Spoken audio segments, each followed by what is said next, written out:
You're now listening to the Nasi Lemak Podcast. I'm Cynthia. I'm Xianghwan. So today let's talk about us Malaysian being multilingual.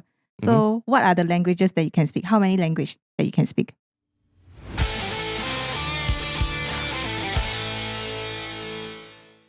Okay, so the first one is definitely our national language, Bahasa Malaysia, and also our mother tongue, which is Mandarin, Chinese, and my native language, which is Hokkien. That one is dialect. Oh, okay. I took it as a language.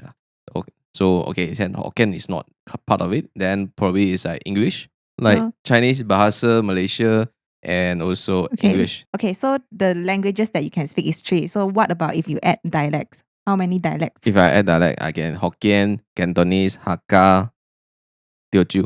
So many, ah? Yeah. Holy shit, multilingual. No, this is the benefit of growing up in kampong. I also so- grew up in kampong. But okay, I'm not very My kampong kampong lah. is literally Okay, kampong, okay. you know, like you will definitely not see chicken running in the street, right, in your kampong. No lah. Yeah. Okay, so the language I can speak lesser: Malay, Chinese, English, and then Hokkien, and then Cantonese a bit. Can conversation still okay lah, and then Yup. maybe a little bit of Korean. Was say Korean. I wanted to say Japanese, but then my Japanese is a bit rosa already lah. I mean, I took Japanese class during my uni time, Mm. but that's just for one semester, and afterwards it's like they're gone.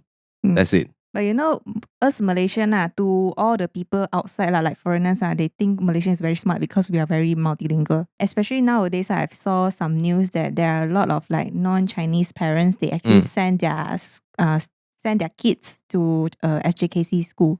Yeah. And previously, when I was in primary school, I actually have an Indian classmate who can speak fluent Chinese as well. I think it's not surprise for Penang, right? But something like what you said in terms of like many non-Chinese family actually send their kids to SJKC to pick up other language, like let's say for example Chinese. That is something I would say a very good opportunity to really make people, I mean different races understand each other's through languages. I have a few Malay friends who also know how to speak Mandarin as well. So do I. I have Indian friend who can speak Chinese and Hokkien. And the Hokkien, right, is even more fluent than me myself being a Hokkien. And also I have Malay friends, Malay classmates who can speak very well Mandarin. Coming from Penang, right? Most of the Penang lang, no matter what race you are, They can most speak- of us we can speak speak fluent Hokkien. Hokkien, yeah. Like you can't survive without knowing how to Speak speak Hokkien Hokkien in Penang. Okay, so these are I think quite commonly seen in our daily life, right? But I once had a teacher, my primary teacher. He's a Chinese, but he knows how to speak Tamil. And then one of the teacher, right, like doesn't believe that that teacher knows how to speak Tamil, and then she's like doubting like, betul ke or not. And then until one day, the teacher actually saw that teacher speaking Tamil with the Indian student like very fluent. And then she's like, oh my God, mind blown. That kind of thing. I think Tamil is one thing that I really wish I pick up during my school time. Mm. Because I'm coming from a kampong which is a very mixed in terms of like we have a very balance of like Chinese community, Malay community and Indian community, and we stay together. I managed to pick up my Bahasa, right, from my Malay friend.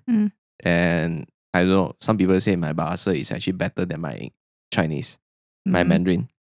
And then for Indian friend, right, those are Indian friend that in my kampong, right, I wish that they really taught me how to speak Tamil, or even I can pick up from that. The only thing that I know about Tamil, right, is all the vulgar words. The curse word, right? Yes. I think everyone when they start to learn about a new language, they all It's start all from about the vulgar curse words. word. Yeah. And also even like when we teach our Malay friend, Indian friend how to speak Mandarin, right, it's So also the starting first from all word, these curse curse word. and also from all these vulgar words. I think a lot of people, a lot of parents or a lot of people are starting to learn a new language. Yeah. Right?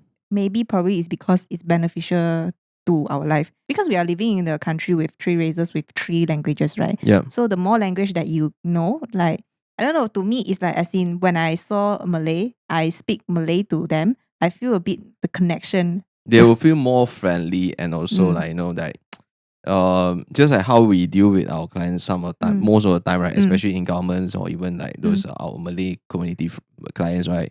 So when we speak Bahasa, they will feel more respected.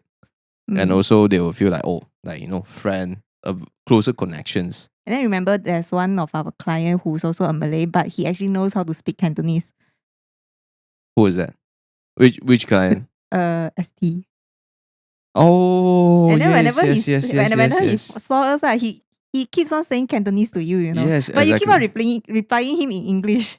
I can see that he's so eager because he knows how to speak Cantonese, but then maybe he doesn't have that much people who Opportunities can that speak speak Cantonese with So him. whenever he sees you, right, he tries to speak Cantonese to you, but you always reply him in English. Then I'm like, oh sorry, my Cantonese is so bad that I can't reply to him. But I would want to try to reply to him in Cantonese as well. I can see Yeah. the eagerness, you know, in him.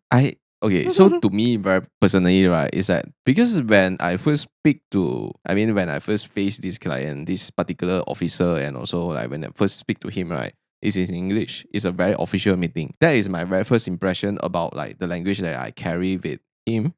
And afterwards, out of nowhere, one day, right, he actually speak Cantonese. Mm. I got mind blowing. That's one thing, and also I also do try my best to tweak the language that we supposed to communicate to Cantonese, but it failed. It always stick back to my first impression in terms of I speak to him in English, the very first one, and then it's like very hard for me to change, and also very hard for me to switch. Just like for example, I speak Hokkien with my grandma, and then out of nowhere, when I'm talking to my parents, right, I will switch to Mandarin automatically. Mm. And if let's say I want to speak Hokkien to my parents, right, I don't know, I was stuck. I will be like, what should I say? How should I start? Something like that.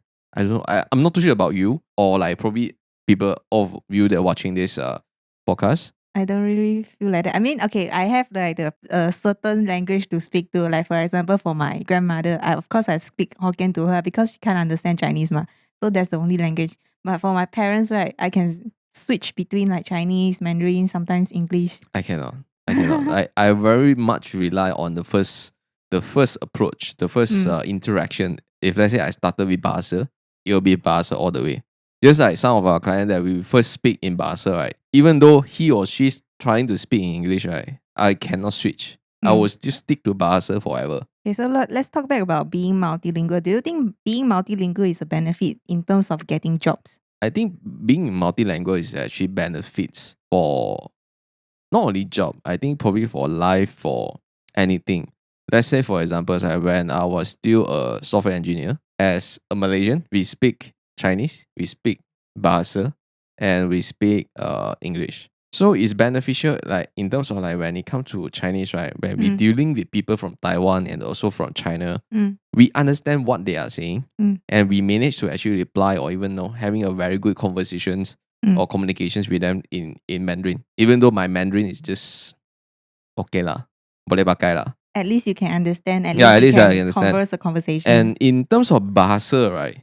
Probably many people will say like Bahasa is just only being used in Malaysia, so you can't use it somewhere else. But I still remember when I was dealing with Indonesians, right? Even though their Indonesians pronunciations or even the words, right, is slightly different from us, but in a way that we still manage to communicate with them. Can agak get. We still manage to get certain words, and also we can communicate with them, like trying to tell them what are we doing, what we want to convey in the message.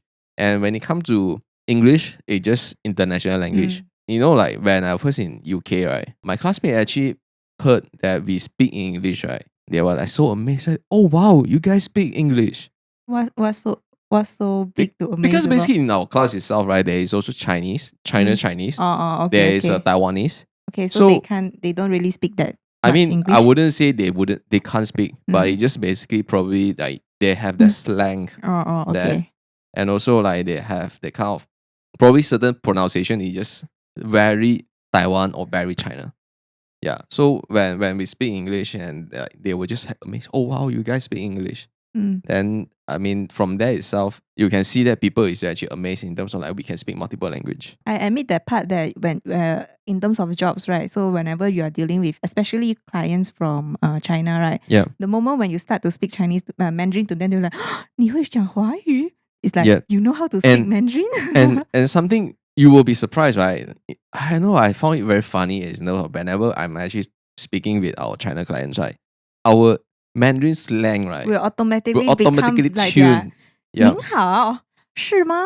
we will automatically tune our slang, right, to Mm. actually I don't know how should I say that, as in terms of like we will try to fit into their pronunciations or slangs or something like that. I mean, this is like one of the, how to say, strength that all Malaysian have. Oh, yes. Yes, you know. Yes. Like we can automatically change our pronunciation and slang based on the person that we are having a conversation. About this, right?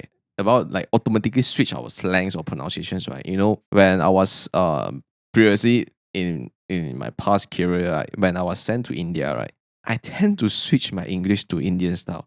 And I was like, after that conversation itself, right, I was like, what's wrong with me? And after certain conversations, I started to tune into their language and then I speak like Indian style English. Indian style English. It's just only something that's missing, Mm. which is I don't have my head motion.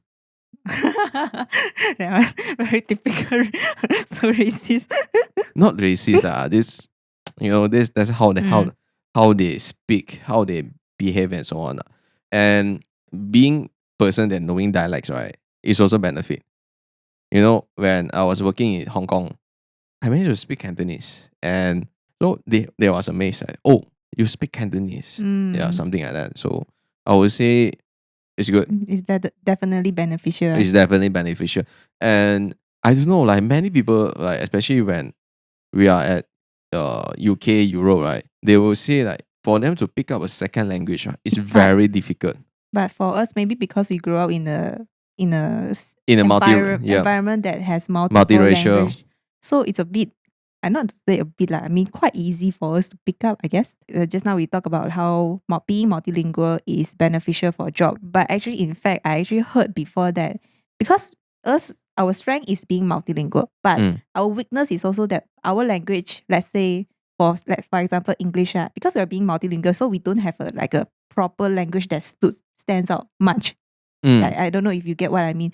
It's like, okay, I know Mandarin, I know English, I know Bahasa, but I don't have any languages that really stands out in terms of very proper pronunciation, proper grammar, and etc. Because we tend to mix everything.